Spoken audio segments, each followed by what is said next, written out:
A Treviso i segni e le espressioni frutto della creatività dei più piccoli hanno trovato una casa, uno spazio dove essere osservati, ammirati, interpretati. Si tratta della Biennale d'Arte del Bambino, evento internazionale che quest'anno, in occasione della 7ª edizione, si propone di andare ad indagare il ritmo, il motore che spinge ad agire ed esprimersi in un modo invece che un altro. Io ho ritenuto molto importante affrontare questa tematica perché attraverso l'educazione al ritmo il bambino cresce in tutti i sensi.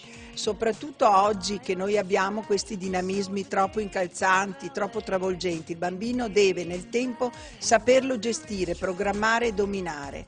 8 le sezioni della Biennale: grafica, pittura, manipolazione, installazione, architettura, fotografia, scrittura creativa, presentazioni multimediali. Inoltre da quest'anno entra alla Biennale anche la danza, a cui verrà dedicata in particolare la giornata del 22 maggio, quando piccoli ma bravissimi ballerini si esibiranno in varie performance.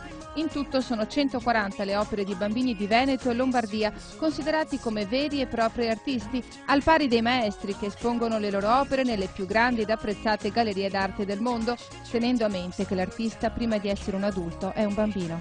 È un prodotto di grande avanguardia, di ottimo livello, per quanto riguarda la ricerca e la sperimentazione nell'educazione creativo-artistica del bambino, dove noi mettiamo, diciamo, in frullatore tutti i canali espressivo-artistici, quindi danza, musica, drammatizzazione, mimico-gestualità.